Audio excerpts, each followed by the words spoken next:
Hello everyone and welcome back to Odia academy Odia साहित्य आलोचना परिसर को आपण मानकु पुणी थोरे बहुत बहुत स्वागत। पूर्ववर्ती वीडियो रे हमें यूजीसी नेट रो सिलेबस संपर्क रे आलोचना करथिले जोंथरे मु आपण मानकु सिलेबस सह बुक्स मटेरियल्स स्टडी स्ट्रेटजी सब संपर्क रे अल्प बहुत धारणा देथिली। ता सहित प्रीवियस ईयर क्वेश्चन एनालिसिस केते इंपोर्टेंट से संपर्क रे मध्ये सूचना देथिली।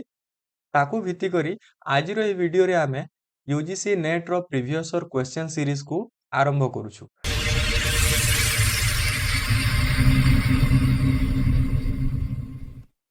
वर्तमान स्क्रीन रे आपण माने जो क्वेश्चन देखिए को पाउछंती सेटा 2005 मसिहा जून सेशन रे आसीथिबा प्रश्न 2005 मसिहा जून पेपर 2 एथिरे 50 टी प्रश्न आसुथिला प्रथमे परे एबे जोटा 100 टी प्रश्न होईची। तो प्रथम प्रश्न होउची केउ ध्वनिटी अल्प प्राण ध्वनि। ऑप्शन ए च बी ढ सी घ डी ध। एई प्रश्नटी भाषा विज्ञान रो आसीची। तेबे अल्प प्राण ध्वनि काहाकू कुहाजे जेउ ध्वनिर उच्चारण समय रे आमर फुसफुस रु कम वायु निर्गत होइथाय ताहाकू अल्प प्राण ध्वनि कुहाजे। प्राण कहले एठारे वायु को बुझाए। आमे जानिछु जे वर्गीय व्यंजन मानकरे प्रथम वर्ण ओ तृतीय वर्ण हेउची अल्प प्राण ध्वनि। ऑप्शन ए हेउची राइट आंसर। नाही कि ना च वर्गर प्रथम वर्ण हेउची च। ठीक अछि। नेक्स्ट प्रश्न हेउची ताड़ित व्यंजन ध्वनि उच्चारण रे जिह्वाग्रर अवस्था किपरि थाए। प्रश्न को भल भाबरे बुझिबा। ताड़ित व्यंजन ध्वनिर उच्चारण रे जिह्वाग्रर अवस्था किपरि थाए। ताड़ित व्यंजन ध्वनि जार अन्य नाम होउची उत्क्षिप्त ध्वनि।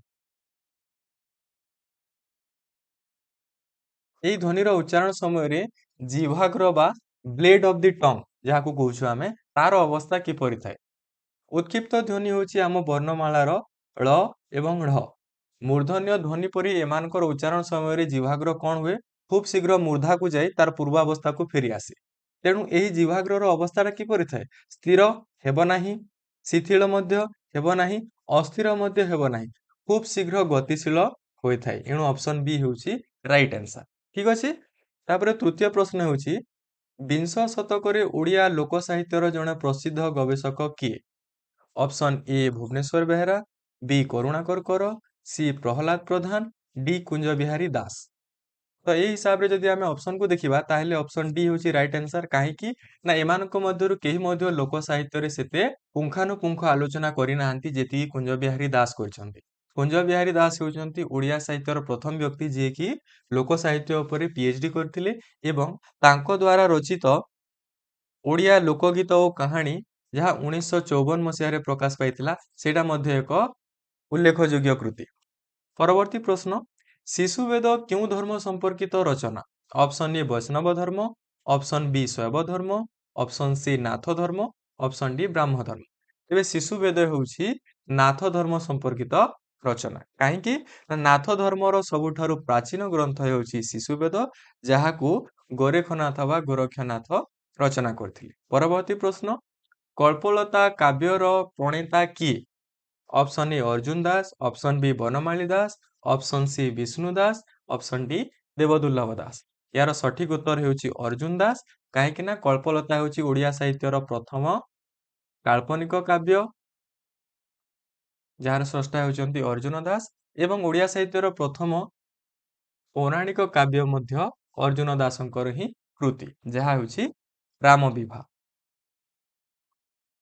बनमाली दासंकर काव्यकृति हेउची चाट इच्छावती विष्णु दासंकर काव्यकृति हेउची प्रेमालोचना देवदुर्लभ दासंकर काव्यकृति हेउची रहस्य मंजरी। परवर्ती प्रश्न घेन नैषध पराये कवि क्यों काव्य संपर्क रे कहिसंती। एडा जेन लेखा हेची एडा घेन हबो। घेन नैषध पराये कवि क्यों काव्य संपर्क रे कहिसंती। ए लावण्यवती बी कोटि ब्रह्मांड सुंदरी सी प्रेम सुधानिधि डी रसिक हारावली। ये समस्त रचना हेउची उपेंद्र भंजंकर। तो क्यों काव्य रे से एडा उल्लेख करछंती कि याकू घेन नैषध पराये। ऑप्शन बी हेउची यार सठिक उत्तर। 16तम छांद रे से याकू कहिसंती कि घेन नैषध पराये। परवर्ती प्रश्न କୁହାଯାଉଛି ଗୋଟିଏ ବସ୍ତୁର ଦର୍ଶନରେ ଆଉ ଗୋଟିଏ ବସ୍ତୁ ମନେ ପଡ଼ିଲେ ତାହା କେଉଁ ଅଳଙ୍କାର ହୁଏ? ସ୍ମରଣ, ଶ୍ଲେଷ, ଯମକ, ରୂପକ। ଅପସନ୍ ଏ ହେଉଛି ରାଇଟ୍ ଆନ୍ସର। କାହିଁକି ନା ଦେଖନ୍ତୁ କିଛି ପ୍ରଶ୍ନର ଉତ୍ତର ଆମକୁ ଜଣା ନଥାଏ କିନ୍ତୁ ଆମେ କ'ଣ କରୁ ସେ ଜାଗାରେ ଏଲିମିନେସନ୍ ମେଥଡ଼ ୟୁଜ୍ କରୁ। ଏଲିମିନେସନ୍ ମେଥଡ଼ ମାନେ କ'ଣ କି ଶ୍ଲେଷ ଅଳଙ୍କାର ସଂଜ୍ଞା ଯଦି ଆପଣ ଜାଣିଛନ୍ତି ତାହେଲେ କ୍ଲିଅର ବୁଝିପାରିବେ କି ଏଟା ଉତ୍ତର ହେବ ନାହିଁ। ଯମକ ଅଳଙ୍କାର ଯଦି ଆପଣ ଡେଫିନେସନ ଜାଣିଛନ୍ତି ତାହେଲେ ସେ ଜାଗାରେ ମଧ୍ୟ ଆପଣ ଭାବି ପାରିବେ କି ଏଟା ଉତ୍ତର ହେବ ନାହିଁ। ରୂପକ ଅଳଙ୍କାର ଡେଫିନେସନକୁ ବି ଯଦି ଆମେ ବିଚାର କରିବା ତାହେଲେ ଏଟା ଉତ୍ତର ହେବ ନାହିଁ। ତାହେଲେ ବଳକା ରହିଲା କୋଉଟା? ଅପସନ ଏ। ଶ୍ଲେଷ ଅଳଙ୍କାରରେ କ'ଣ ହୋଇଥାଏ? ଗୋଟିଏ ଶବ୍ଦ ଏକାଧିକ ଅର୍ଥ ପ୍ରକାଶ କଲେ ତାହାକୁ ଶ୍ଲେଷ ଅଳଙ୍କାର କୁହାଯାଏ। ଭିନ୍ନାର୍ଥବୋଧକ ଏକ ପ୍ରକାର ଶବ୍ଦର ପୁନରାବୃତ୍ତି ଘଟିଲେ ତାହାକୁ ଯମକ ଅଳଙ୍କାର କୁହାଯାଏ ଏବଂ ଉପମାନ ଓ ଉପମେୟ ମଧ୍ୟରେ ଅଭେଦ କଥନ ହେଲେ ତାହାକୁ ରୂପକ ଅଳଙ୍କାର କୁହାଯାଏ। ଏଣୁ ଅପସନକୁ ଦେଖିଲେ ଅପସନ ଏ ହେଉଛି ରାଇଟ୍ ଆନ୍ସର। ପରବର୍ତ୍ତୀ ପ୍ରଶ୍ନ, ସତ୍ୟବାଦୀ ପତ୍ରିକାଟି କେବେ ପ୍ରକାଶିତ? ଅପସନ ଏ 1914, ଅପସନ ବି 1915, ଅପସନ ସି 1916, ଅପସନ ଡି 1918। ତେବେ ଅପସନ ସି ହେଉଛି ଏହାର ରାଇଟ୍ ଆନ୍ସର। ଏଇ ଜିନିଷକୁ ଆମକୁ ମନେ ରଖିବାକୁ ହବ। ପରବର୍ତ୍ତୀ ପ୍ରଶ୍ନ, କାଞ୍ଚି କାବେରୀ ନାଟକର ରଚୟିତା କିଏ?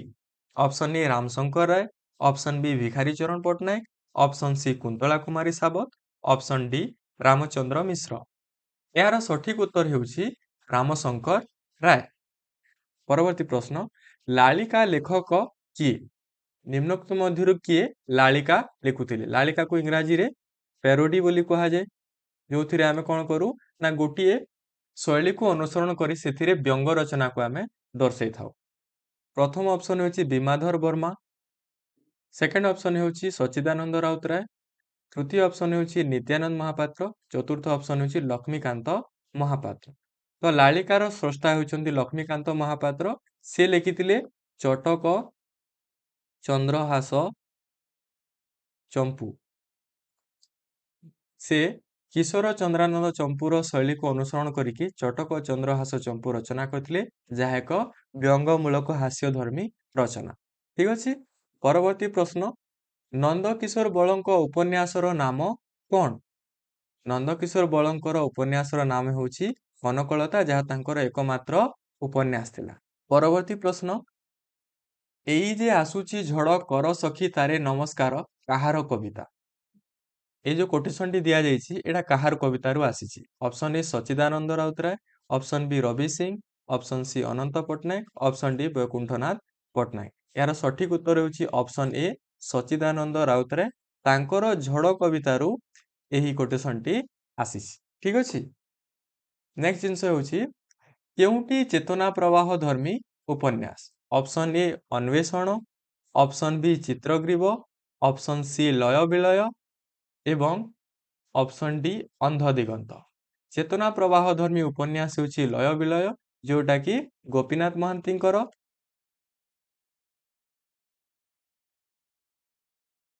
ଅନ୍ୱେଷଣ ହେଉଛି ମାୟାଧର ମାନସିଂହଙ୍କର ଉପନ୍ୟାସ।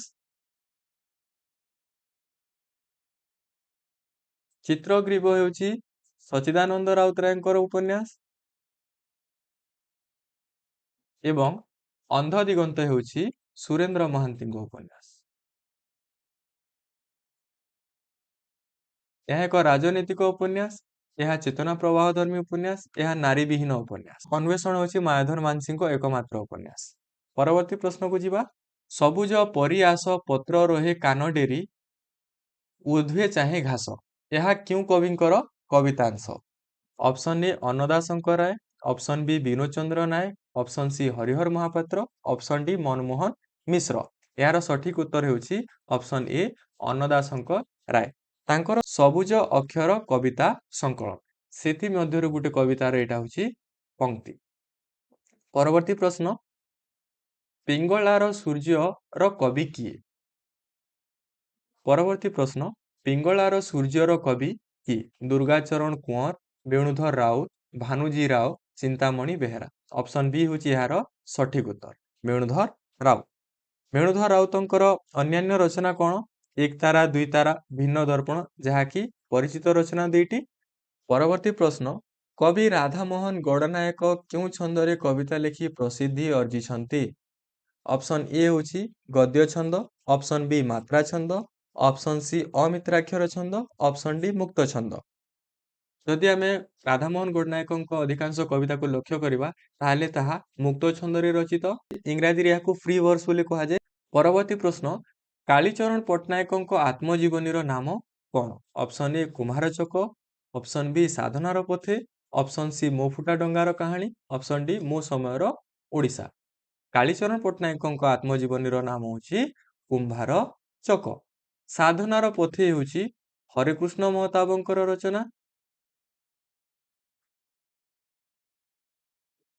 ଏହା ତାଙ୍କର ଆତ୍ମଜୀବନୀ। ଅପସନ ସି ରେ ଯୋଉଟା ଦିଆହେଇଛି ମୋ ଫୁଟା ଡଙ୍ଗାର କାହାଣୀ, ଏହା ହେଉଛି ହତୁରାନନ୍ଦଙ୍କର ଆତ୍ମଜୀବନୀ। ଅପସନ ଡି ରେ ଅଛି ମୋ ସମୟର ଓଡ଼ିଶା, ଏହା ହେଉଛି କୃଷ୍ଣଚନ୍ଦ୍ର ପାଣିଗ୍ରାହୀଙ୍କର ଆତ୍ମଜୀବନୀ। ପରବର୍ତ୍ତୀ ପ୍ରଶ୍ନ, କେଉଁ ପତ୍ରିକା ଉପେନ୍ଦ୍ର ଭଞ୍ଜଙ୍କୁ ସମାଲୋଚନା କରିବା ପାଇଁ ଅଭିପ୍ରେରିତ ଥିଲା? ଅପସନ ଏ ଉତ୍କଳ ହିତୈଷିଣୀ, ଅପସନ ବି ଉତ୍କଳ ପ୍ରଭା, ଅପସନ ସି ଉତ୍କଳ ସାହିତ୍ୟ, ଅପସନ ଡି ବିଜୁଳି। ଏହାର ସଠିକ ଉତ୍ତର ହେଉଛି ଅପସନ ଡି ବିଜୁଳି, ଯାହାକି 1893 ମସିହାରେ ପ୍ରକାଶିତ ହୋଇଥିଲା। ଏଇଟା ବାମଣ୍ଡାରୁ ପ୍ରକାଶ ପାଉଥିଲା।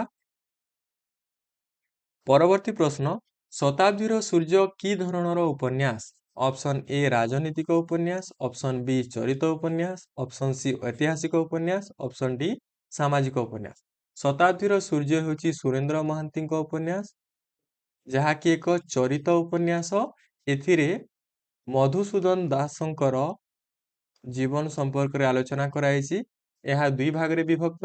ଏହାର ପ୍ରଥମ ପର୍ଯ୍ୟାୟ ହେଉଛି ଶତାବ୍ଦୀର ସୂର୍ଯ୍ୟ ଏବଂ ଦ୍ୱିତୀୟ ପର୍ଯ୍ୟାୟ ହେଉଛି କୁଳବୃଦ୍ଧ। ଠିକ ଅଛି।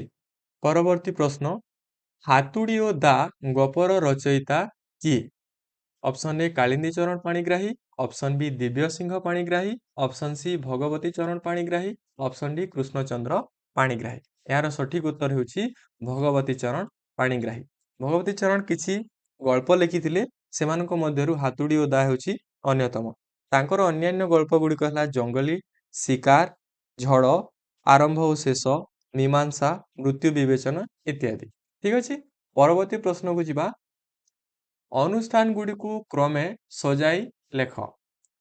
ପ୍ରଥମ ଦିଆଯାଇଛି ପ୍ରଜାତନ୍ତ୍ର ପ୍ରଚାର ସମିତି, ଉତ୍କଳ ସମ୍ମିଳନୀ, କୋଶଳ କଳା ମଣ୍ଡପ, ନବଯୁଗ ସାହିତ୍ୟ ସଂସଦ। ଉତ୍କଳ ସମ୍ମିଳନୀ ହେଉଛି ସବୁଠାରୁ ପ୍ରାଚୀନତମ, ଏଣୁ ଅପସନ ଏ ହେଉଛି ସବୁଠାରୁ ସଠିକ ଉତ୍ତର। କାହିଁକି ନା ସବୁ ପ୍ରଶ୍ନର ଉତ୍ତର ଆମକୁ ଜଣା ନଥାଏ, କିନ୍ତୁ ଆମେ ଯଦି ସବୁଠାରୁ ପ୍ରାଚୀନ ସମିତିକୁ ଜାଣିଗଲେ କିମ୍ବା ସବୁଠାରୁ ଅର୍ବାଚୀନ ସମିତିକୁ ଜାଣିଗଲେ ତାହେଲେ ମଧ୍ୟ ଆମର ଉତ୍ତର ହେଇଯିବ। ପରବର୍ତ୍ତୀ ପ୍ରଶ୍ନକୁ ଯିବା। କ ଓ ଖ ସ୍ତମ୍ଭର ସମ୍ପର୍କ ନିର୍ଣ୍ଣୟ ପୂର୍ବକ ଉତ୍ତର ପ୍ରଦାନ କର। କ ଓ ଖ ସ୍ତମ୍ଭକୁ ଯୋଡ଼ିବାର ଅଛି। କ ସ୍ତମ୍ଭରେ ଦିଆହେଇଛି ପଦାବଳୀ ସାହିତ୍ୟ, କୋଇଲି ସାହିତ୍ୟ, ଚଉତିସା ସାହିତ୍ୟ, ଏଇଟା ସା ହେବ ଜଣାଣ ସାହିତ୍ୟ। ଖ ସ୍ତମ୍ଭରେ ଅଛି ବଳଦେବ ରଥ, ବନମାଳୀ ଦାସ, ଭକ୍ତଚରଣ ଦାସ, ମାର୍କଣ୍ଡ ଦାସ। ପଦାବଳୀ ସାହିତ୍ୟକୁ ଯଦି ଆମେ ଲକ୍ଷ୍ୟ କରିବା ତାହେଲେ ବନମାଳୀ ଦାସ ହେଉଛନ୍ତି ଏହାର ପ୍ରମୁଖ ସ୍ରଷ୍ଟା। କୋଇଲି ସାହିତ୍ୟକୁ ଲକ୍ଷ୍ୟ କଲେ ମାର୍କଣ୍ଡ ଦାସ ହେଉଛନ୍ତି ଏହାର ପ୍ରମୁଖ ସ୍ରଷ୍ଟା। ଚଉତିସା ସାହିତ୍ୟକୁ ଯଦି ଆମେ ଲକ୍ଷ୍ୟ କରିବା ତାହେଲେ ଭକ୍ତଚରଣ ଦାସ ହେଉଛନ୍ତି ଏହାର ଜଣେ ପ୍ରମୁଖ ସ୍ରଷ୍ଟା ଏବଂ ଜଣାଣ ସାହିତ୍ୟକୁ ଲକ୍ଷ୍ୟ କଲେ ବଳଦେବ ରଥ ହେଉଛନ୍ତି ଏହାର ଜଣେ ପ୍ରମୁଖ ସ୍ରଷ୍ଟା। ଠିକ ଅଛି। ବଳଦେବ ରଥ ଲିଖିଛନ୍ତି ସର୍ପ ଜଣାଣ। ବନମାଳୀ ଦାସ ଅନେକ ପଦାବଳୀ ସାହିତ୍ୟ ରଚନା କରିଛନ୍ତି। ଭକ୍ତଚରଣ ଦାସ ମଧ୍ୟ ଅନେକ ଚଉତିସା ରଚନା କରିଛନ୍ତି, ଯେମିତି ମନବୋଧ ଚଉତିସା, କଳା କଲେବର ଚଉତିସା ଇତ୍ୟାଦି। ଏବଂ ମାର୍କଣ୍ଡ ଦାସ ତ କେଶବ କୋଇଲି ରଚନା କରିଛନ୍ତି, ଯାହା ସମସ୍ତେ ଜାଣିଛନ୍ତି। ଠିକ ଅଛି। ଏଣୁ ଏହାର ସଠିକ ଉତ୍ତର ହେବ ଅପସନ ବି। ପରବର୍ତ୍ତୀ ପ୍ରଶ୍ନରେ ମଧ୍ୟ ସ୍ତମ୍ଭ ମିଳନ ରହିଛି। ଆଇରେ ରହିଛି ନୀର, ଡବଲ ଆଇରେ ସିଂହ, ଟ୍ରିପଲ ଆଇରେ ବାଜି, ଆଇଭିରେ ପ୍ରଦ୍ୟୁମ୍ନ। ଏ ରେ ଅଛି ଅଶ୍ବ, ବି ରେ ମାର, ସି ରେ କେଶରୀ, ଡି ରେ ବାରି। ତ ନୀର କହିଲେ ଜଳକୁ ବୁଝାଏ, ବାରି କହିଲେ ଜଳକୁ ବୁଝାଏ। ଆଇ ସହ ଡି ମ୍ୟାଚ୍ ହଉଥିବ, ଏମିତି ଗୋଟିଏ ହିଁ ଅପସନ ଅଛି, ଏଣୁ ଅପସନ ହେଉଛି ରାଇଟ ଆନ୍ସର। କ ସ୍ତମ୍ଭ ଓ ଖ ସ୍ତମ୍ଭ ମିଳନରେ ଗୋଟେ ସବୁଠୁ ସୁନ୍ଦର ଜିନିଷ ହେଉଛି ଯେ ଆମେ ଯଦି ଗୋଟେ ଅପସନର ବି ଉତ୍ତର ଜାଣିଛୁ ତାହେଲେ ଆମେ ଆରାମରେ से प्रश्नटी को समाधान करि परिबा। परवर्ती प्रश्न मध्य क स्तंभ और ख स्तंभ मिलन। क स्तंभ रे किछि साहित्य कृति संपर्क रे दिया जायछि एवं ख स्तंभ रे साहित्यिक मानकर नाम दिया जायछि। तो ऑप्शन आई हेउछि बटुआ, डबल आई हेउछि असीमर आह्वान, ट्रिपल आई हेउछि शिक्षा और समालोचना, आई भी हेउछि का। ठीक अछि। एवं ख स्तंभ रे अछि कपिलेश्वर दास, गोविंद त्रिपाठी, कृपा सिंधु मिश्र, कामपाल मिश्र। आमे जानिछु बटुआ प्रबंधर स्रष्टा हेउछन्ति गोविंद त्रिपाठी। एणु आई ऑप्शन टा जदि बी सह मैच होछि को ऑप्शन रे ताहले आमे सेटा को टिक मार दबा। ताहले सी ऑप्शन रे ही गोटी मात्र अछि जोथिरे आई एवं बी एका संग रे अछि। तेणु आमे सीधा सळक यार उत्तर पाई गेले आगो को आमे बढ़ी पारिबा। परवर्ती प्रश्न मध्य स्तंभ मिलन अटे। क स्तंभ रे उपन्यास रो नारी चरित्र मान को दिया जायछि, ख स्तंभ रे से उपन्यास मानकर नाम दिया जायछि। तो सरदैकी उपन्यास रो चरित्र, नीलशैल उपन्यास रो चरित्र, काल्पनिक चरित्र, सरोजिनी दानापाणी उपन्यास रो चरित्र, माया हेउछि अमड़ा बाटर नारी चरित्र एवं क्षण प्रभा हेउछि झंझा उपन्यास रो नारी चरित्र। तेणु आई ऑप्शन सह बी ऑप्शन जोटा मैच करथबो सेटा हबो हमरो सठिक उत्तर। एथिरे दीटा ऑप्शन रे जिंस अछि तेणु आमे परवर्ती ऑप्शन को जिबा डबल आई ए। ठीक अछि। तेबे ऑप्शन डी रे ए जिनसटा अछि तेणु ऑप्शन डी होछि हमरो सठिक उत्तर। परवर्ती प्रश्न को जिबा। क स्तंभ रे अछि झंझा, अग्रज, अमड़ा बाट, घरडीह आदि उपन्यास रो नाम। ख स्तंभ रे से उपन्यास रो स्रष्टा मानकर नाम दिया जायछि। झंझा उपन्यास कहार ना कान्हूचरण महांतीଙ୍କର उपन्यास। ठीक अछि। एणु आई ऑप्शन सह डी जोथि थिबो सेटा हबो हमरो राइट आंसर जोटा कि ऑप्शन डी रे अछि आई डी। अमड़ा बाटे होछि कार उपन्यास ना बसंत कुमारी पटनायकଙ୍କର। घरटिया होछि नित्यानंद महापात्रଙ୍କର। अग्रज होछि सीता देवी खाड़ांगाଙ୍କର उपन्यास। ठीक अछि। एमती आमे कोन करबा गोटे गोटे ऑप्शन को जदि आमे जानि गले ताहेले अन्य प्रश्नर उत्तर खोजिबा को हमको समय लागिबो नाही। परवर्ती प्रश्न को जिबा। एटा मध्य स्तंभ मिलन। एथिरे विभिन्न गल्प मानकर नामकरण दिया जायछि एवं गल्प स्रष्टा मानकर नाम को दिया जायछि। भवनाथ और अन्यान्य गल्प, अदिन बौल, मांसर विलाप, अभिशप्त गंधर्व। आमे जानिछु मांसर विलाप हेउछि कालिंदी चरण पाणिग्राहीଙ୍କର, अभिशप्त गंधर्व हेउछि महापात्र नीलमणि साहुଙ୍କର। तेबे ट्रिपल आई सह जोठी डी मैच करूथबो सेटा हबो हमरो right answer triple I D. दीटा ऑप्शन रे मैच होछि। आई भी को आमे जदि लक्ष्य करिबा ताहले सेटा ए ऑप्शन सह मैच करूछि जोटा कि ए ऑप्शन रे ही अछि। तेणु बी होछि एहार सटीक उत्तर। परवर्ती प्रश्न को जिबा। क्रम अनुसारे सजाई लेख। अनेक कन्या नुहटा बन्या, अनेक बन्या परे ठाकुर घर, चित्रित चादर, भिन्न मनीष और अन्यान्य कहानी। एटा होछि गल्प संकलन मानकर ना। अनेक बन्या परे होछि चंद्रशेखर रथंकर गल्प संकलन। ठाकुर घर होछि किशोरी चरणकर। चित्रित चादर हेउछि कृष्ण प्रसाद मिश्रଙ୍କର। भिन्न मनीष और अन्यान्य कहानी होछि मनोज दासଙ୍କର रचना। ठीक अछि। ए हिसाब रे यदि आमे देखिबा मनोज दास होउछन्ति सबुठारु अर्वाचीन साहित्यिक। तेबे भिन्न मनीष और अन्यान्य कहानी लास्ट रे आसीबो। एमती तीनटा ऑप्शन अछि। ठीक अछि। तापरे एमानको मध्यरु सबुठु वयस्क साहित्यिक होउछन्ति किए ना किशोरी चरण दास।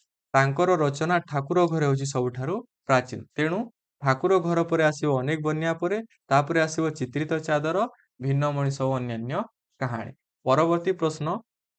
समय अनुसारे कान्हूचरणଙ୍କ निम्न ग्रंथ मानकु सजाई दियो। एइटा हम पई टिके ट्रिकी हे जाय। सेति साहित्यिक मानकर साहित्य को जेतेबेले आमे मने रखुछु सेतेबेले सीरियली सेमानकु मने रखिले एभली प्रश्न हमकु बेसी कष्ट हुए नाही। तो ए जो कान्हूचरणकर उपन्यास गुडी को दिया हेछि बाली राजा, तमसा तीरे, शास्ति और का। ए भितरे बाली राजा हेउछि सबुठारु प्राचीन रचना। एणु एडा जणा पडिगला परे उत्तर हमर आसी जाउछि। बाली राजा परे होछि शास्ति, शास्ति परे का परे तमसा तीरे। बाली राजा 1932 मसीहा रे रचना कराइथिला। शास्ति उपन्यास 1946 मसीहा रे, का उपन्यास 1956 मसीहा रे। 30 ନମ୍ବର ପ୍ରଶ୍ନ ମଧ୍ୟ ସେଇ କ୍ରମଶଯ୍ୟା ଉପରେ ହିଁ ଆଧାରିତ। ମୋ ସ୍ୱପ୍ନର ସହର, ନୀଳ ମାଶ୍ରାଣୀ, ଅଶୁଭ ପୁତ୍ରର କାହାଣୀ, ଅବୁଲ କରା କାହାଣୀ। ମୋ ସ୍ୱପ୍ନର ସହର ହେଉଛି ଲକ୍ଷ୍ମୀଧର ନାୟକଙ୍କ ଗଳ୍ପ। ନୀଳ ମାଶ୍ରାଣୀ ହେଉଛି ଗୋଦାବରୀଶ ମହାପାତ୍ରଙ୍କର। ଅଶୁଭ ପୁତ୍ରର କାହାଣୀ ହେଉଛି ଅଚ୍ୟୁତାନନ୍ଦ ପତିଙ୍କର। ଅବୁଲ କରା କାହାଣୀ ହେଉଛି ମନୋଜ ଦାସଙ୍କର। ଠିକ ଅଛି। ତ ୟାଙ୍କ ଭିତରେ ସବୁଠାରୁ ପ୍ରାଚୀନ ସାହିତ୍ୟିକ ହେଉଛନ୍ତି ଗୋଦାବରୀଶ ମହାପାତ୍ର। ଏଣୁ ନୀଳ ମାଶ୍ରାଣୀ ଯୋଉଠି ପ୍ରଥମେ ଅଛି ସେଇଟା ହେବ ଆମର ରାଇଟ ଆନ୍ସର। ପରବର୍ତ୍ତୀ ପ୍ରଶ୍ନ, ସମୟ ଅନୁସାରେ ଏହି ଲେଖକମାନଙ୍କୁ ସଜାଅ। ତରୁଣକାନ୍ତି ମିଶ୍ର, ରବି ପଟ୍ଟନାୟକ, ଅନନ୍ତ ପ୍ରସାଦ ପଣ୍ଡା, ରାଜକିଶୋର ପଟ୍ଟନାୟକ। ଏଇ ଯୋଉ ସାହିତ୍ୟିକ ମାନେ ଅଛନ୍ତି ଏମାନେ ସମସ୍ତେ ଗାଳ୍ପିକ। ଏମାନଙ୍କ ମଧ୍ୟରେ ଅନନ୍ତ ପ୍ରସାଦ ପଣ୍ଡା ହେଉଛନ୍ତି ସବୁଠାରୁ ବୟସ୍କ ସାହିତ୍ୟିକ। ଠିକ ଅଛି। ସିଏ କାଳିନ୍ଦୀ ଚରଣ ପାଣିଗ୍ରାହୀଙ୍କର ସମସାମୟିକ। ତେଣୁ ଅପସନ ବି ରେ ଅନନ୍ତ ପ୍ରସାଦ ପଣ୍ଡା ଆଗ ଅଛନ୍ତି। ତେଣୁ ଏଇଟା ହେବ ଆମର ରାଇଟ ଆନ୍ସର। ପରବର୍ତ୍ତୀ ପ୍ରଶ୍ନକୁ ଯିବା। ପତ୍ରିକା ଗୁଡ଼ିକୁ ସମୟକ୍ରମେ ସଜାଇ ଲେଖ। ବାଲେଶ୍ୱର ସମ୍ବାଦ ବାହିକା, ଉତ୍କଳ ଦୀପିକା, ପ୍ରବୁଦ୍ଧ ଚନ୍ଦ୍ରିକା, ଉତ୍କଳ ଦର୍ପଣ। ଏ ଭିତରେ ବାଲେଶ୍ୱର ସମ୍ବାଦ ବାହିକାକୁ ଯଦି ଆମେ ଦେଖିବା ତାହେଲେ ସେଟା 1868 ମସିହାରେ ପ୍ରକାଶିତ। ଉତ୍କଳ ଦୀପିକା 1866 ମସିହାରେ ପ୍ରକାଶିତ। ପ୍ରବୁଦ୍ଧ ଚନ୍ଦ୍ରିକା 1856 ମସିହାରେ ପ୍ରକାଶିତ ଏବଂ ଉତ୍କଳ ଦର୍ପଣ 1873 ମସିହାରେ। ଠିକ ଅଛି। ତ ସବୁଠାରୁ ପ୍ରାଚୀନ ହେଲା ଏମାନଙ୍କ ମଧ୍ୟରେ ପ୍ରବୁଦ୍ଧ ଚନ୍ଦ୍ରିକା। ଯୋଉଥିରେ ପ୍ରବୁଦ୍ଧ ଚନ୍ଦ୍ରିକା ଆଗ ଅଛି ସେଇଟା ହେବ ରାଇଟ ଆନ୍ସର। ଠିକ ଅଛି। ପରବର୍ତ୍ତୀ ପ୍ରଶ୍ନ, କ ଓ ଖ ସ୍ତମ୍ଭର ସମ୍ପର୍କ ନିର୍ଣ୍ଣୟ କର। ନୀଳମଣି ବିଦ୍ୟାରତ୍ନ, ନୀଳକଣ୍ଠ ଦାସ, ଗୋପବନ୍ଧୁ ଦାସ, ବ୍ରଜସୁନ୍ଦର ଦାସ। ଏମାନେ ହେଉଛନ୍ତି ପତ୍ରିକାର ସମ୍ପାଦକ ମାନେ। ସେମାନଙ୍କର ପତ୍ରିକା ସହ ଏମାନଙ୍କୁ ଯୋଡ଼ିବାର ଅଛି। ନୀଳମଣି ବିଦ୍ୟାରତ୍ନ ହେଉଛନ୍ତି ସମ୍ବଲପୁର ହେତେଶ୍ରେଣୀ ପତ୍ରିକା ସହ ସମ୍ପର୍କିତ। ନୀଳକଣ୍ଠ ଦାସ ହେଉଛନ୍ତି ନବଭାରତ ପତ୍ରିକାର ସମ୍ପାଦକ। ଗୋପବନ୍ଧୁ ଦାସ ହେଉଛନ୍ତି ସତ୍ୟବାଦୀ ପତ୍ରିକାର ସମ୍ପାଦକ। ବ୍ରଜସୁନ୍ଦର ଦାସ ହେଉଛନ୍ତି ମୁକୁର ପତ୍ରିକାର ସମ୍ପାଦକ। ଅପସନ ଆଇ ସହ ବି ଯୋଉଠି ମ୍ୟାଚ୍ କରୁଥିବ ସେଟା ହେବ ଆମର right answer. Double I C ହେଇଗଲା, ଟ୍ରିପଲ ଆଇ ଇ ହେଇଗଲା ଏବଂ ଆଇ ଭି ଏ ହେଇଗଲା। ଠିକ ଅଛି। ପରବର୍ତ୍ତୀ ପ୍ରଶ୍ନ, ଏଇ ଗୋଟିଏ ଅପସନରେ ଆମେ 4ଟା ପ୍ରଶ୍ନର ଉତ୍ତର ପାଇଯାଉଛୁ। ଠିକ ଅଛି। ତେଣୁ ଆମକୁ 4ଟା ଯାକ ଅପସନକୁ ମଧ୍ୟ ଦେଖିବାର ଅଛି। ଯୋଉ ଜାଗାରେ ଆମକୁ ଉତ୍ତର ଜଣା ନାହିଁ ସେ ଜାଗାରେ ଆମେ ହୁଏତ ଯୋଉଟା ଜାଣିଛୁ ତାକୁ ଭିତ୍ତି କରି ଆନ୍ସର କରିପାରିବା। କିନ୍ତୁ ଯଦି ଆମେ ସବୁ ଯାକ ଜାଣିଛୁ ତାହେଲେ ଏଟାକୁ 4ଟା ପ୍ରଶ୍ନ ଭାବରେ ବିଚାର କରିକି ତାକୁ ମନେ ରଖିବାକୁ ଚେଷ୍ଟା କରିବା। ପରବର୍ତ୍ତୀ ପ୍ରଶ୍ନ ମଧ୍ୟ କ ଓ ଖ ସ୍ତମ୍ଭର ମିଳନ। କ ସ୍ତମ୍ଭରେ ପୁରାଣ ସାହିତ୍ୟ ଗୁଡ଼ିକ ସମ୍ପର୍କରେ ଦିଆଯାଇଛି ଏବଂ ଖ ସ୍ତମ୍ଭରେ ସେ ସାହିତ୍ୟ ସମ୍ପର୍କିତ ସ୍ରଷ୍ଟା ଏବଂ ଯୁଗ ସମ୍ପର୍କରେ ଦିଆଯାଇଛି। ଠିକ ଅଛି। ଏବେ କଳସା ଚଉତିସାର ସ୍ରଷ୍ଟା ହେଉଛନ୍ତି କିଏ? ବର୍ଷା ଦାସ। ଶିଶୁ ବେଦ ହେଉଛି ନାଥ ଧର୍ମ ସମ୍ପର୍କିତ ରଚନା।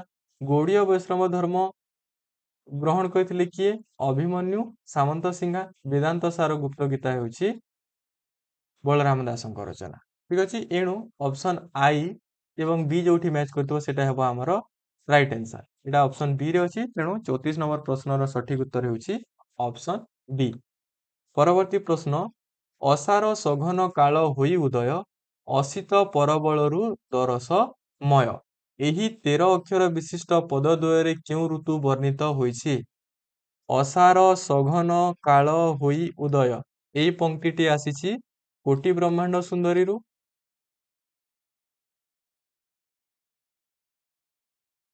ଯାହାକି 25 ନମ୍ବର ଛାନ୍ଦର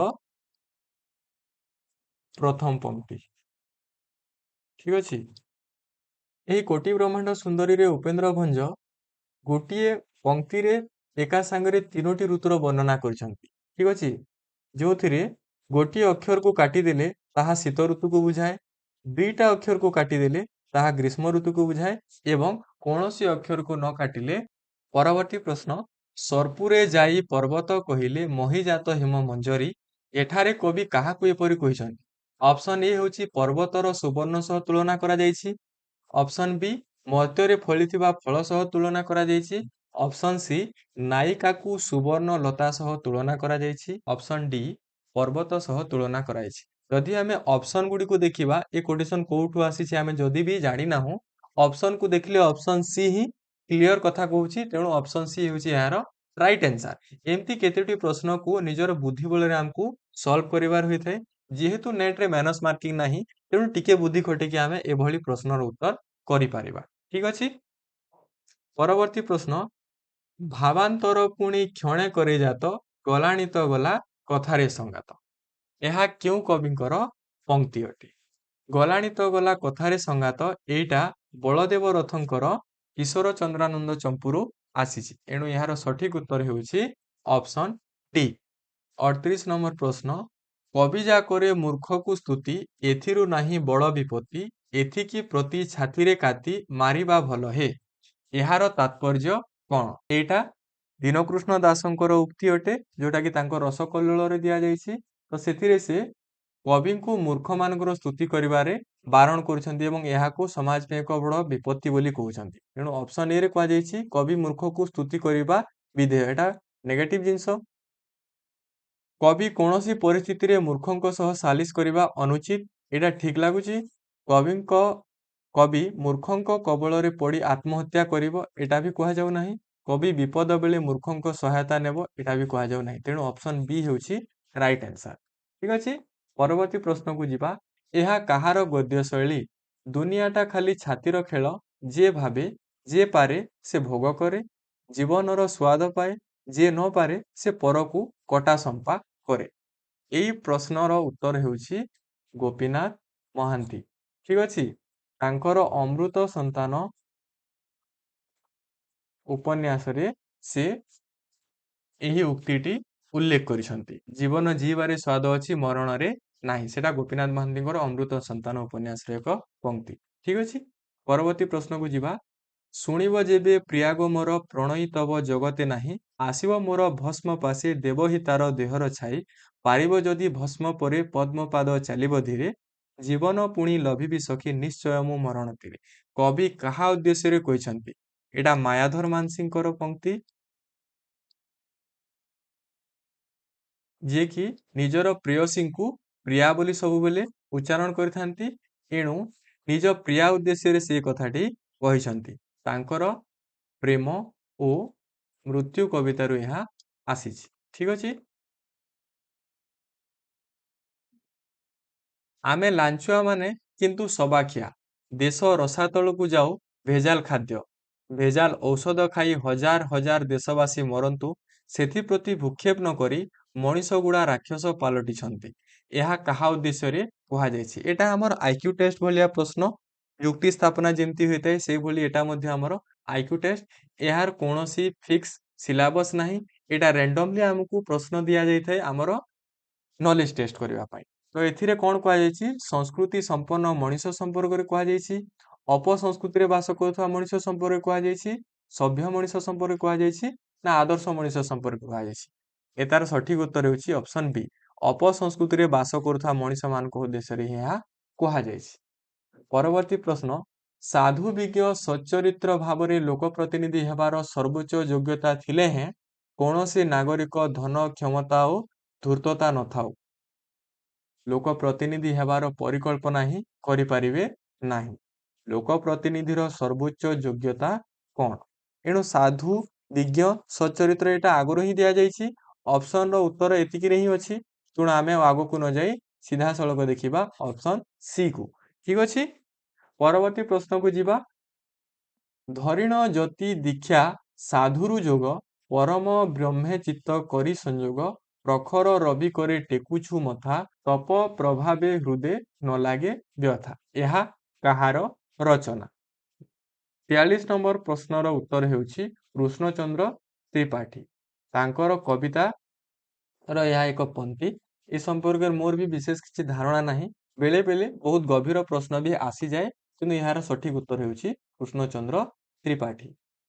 ପରବର୍ତ୍ତୀ ପ୍ରଶ୍ନ ଏଡେ ହିନିମାନ କରିବାକୁ ଯେବେ ମନରେ ଥିଲା ବିଚାର ଏନ୍ତୁଡ଼ି ସାଲେଟି କିମ୍ପାଇଁ ବାପା ହେ ତଣ୍ଟି ଚିପି ନ ମାରିଲ। ଏ କେଉଁ ପ୍ରସିଦ୍ଧ କବିତାର ଧାଡି? ଅପସନ ଏ ଯାଦୁଘର ବି କାଳିଜାଇ ସି ମୁକ ଭଗବାନ डी बंदीर आत्मकथा। एटा होची कालीजाईर पंक्ति जेतेबेले शाशु घर को जाउची से झीटी से समय रे से निज बापा को एही पंक्तिटी कहूची। ठीक अछि। परवर्ती प्रश्न कवि राधानाथ राय क्यों कहानी रू विषय चयन करी कविता लिखिछंती। तो ऑप्शन ए होची ग्रीक कहानी, बी फरासी कहानी, सी मार्किन कहानी, डी जर्मन कहानी। तो आमे जानिछु राधानाथ राय पाश्चात्य साहित्य को अनुसरण करिकी निजर साहित्य को परिपुष्ट करथिले एवं सेटा थिला ग्रीक कहानी। ठीक अछि।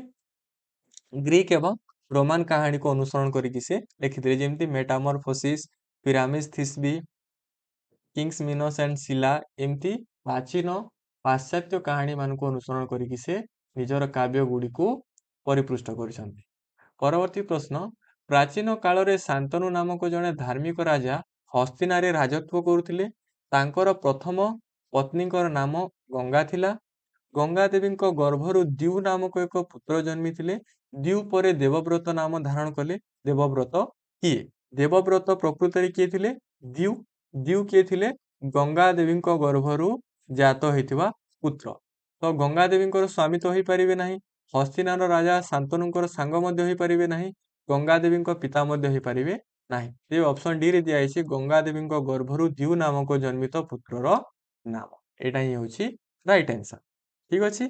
परवर्ती प्रश्न पेशादार गायक मु नुहे तुमे मोर छापा बही जेतेबेले छुओ छुओ नुआ मनीषर छाती। यह केउ कवि कहिसंती। Option A Ravi Singh, option B Kalindi Charan Panigrahi, option C Sachi Routray, option D Raghunath Das. यार सठिक उत्तर होछि ऑप्शन सी सची राउतराय। तांकर राजोजीमा कवितारे एटा उल्लेख करा जाइछि जहाँकि पांडुलिपि कविता संकलन रो एक अंश विशेष। परवर्ती प्रश्न को जिबा एलियट वेस्टलैंड रो अनुवाद किए पढ़ा भुई नाम रे करिसंती। Option A Gyanendra Verma, option B Ananta Patnaik, option C Chittaranjan Das, option D Manmohan Mishra. यार सठिक उत्तर होछि ज्ञानेन्द्र वर्मा। परवर्ती प्रश्न लेखकंक जीवन कर्ममय थिबारु तांकर साहित्य जगत केवल मात्र प्रणय व्यापार रे आबद्ध होई रही पारि नाही। पुणी से अनेक समय रे कारागार रे आबद्ध होई रहिथिबारु ए जुगर दाबी सामाजिक मनुष्यर वास्तव उद्देश्य संपर्क रे से सचेतन होई पारिछंती। 50 मार्क जेतेबेले प्रश्न आसुतला सेतेबेले सीधा सड़क पैसेज दिया जाउ नथिला। तेणु एमती भाग भाग करी किछि वाक्य हमको दिया जाउतला एवं सेही वाक्य को भित्ति करी हमको उत्तर लिखिबा को होतला। तेणु ए जगह रे प्रश्न होछि केउ बाबद रे लेखक सचेतन अछंती। प्रशय व्यापार रे सचेतन अछंती आदौ नुहे। प्रेम संपर्क रे सचेतन अछंती आदौ नुहे। सामाजिक मनुष्यर वास्तव उद्देश्य संपर्क रे ए जगह रे दिया जाइछि सामाजिक मनुष्यर वास्तव उद्देश्य संपर्क रे से सचेतन। एटा हबो राइट आंसर। तेणु ऑप्शन बी होछि यार राइट आंसर। केउ कवि निजकु गोबर गणेश बोली कहिसंती। Option A Nirmala Devi, option B Bidyut Prabha Devi, option C Soubhagya Kumar Mishra, option D Guruprasad Mohanty. यार सठिक उत्तर होछि गुरुप्रसाद महांती। तांकर गोबर गणेश कवितारे से निजकु गोबर गणेश बोली कहिसंती। सेतिरे कोन कहिसंती से मु नुहे धूपर हिरो गर्ल्स स्कूल चुंबन बा चंपुर नायक। तेबे एही थिला 2005 मसीहा जून सेशन रो प्रीवियस ईयर क्वेश्चन एनालिसिस। आपण मानकु जदि वीडियोटी भल लागिछि ताहेले निश्चय भाबरे गोटे लाइक करिवे, चैनल को सब्सक्राइब करिवे एवं बेल आइकन मध्य दबाई देबे।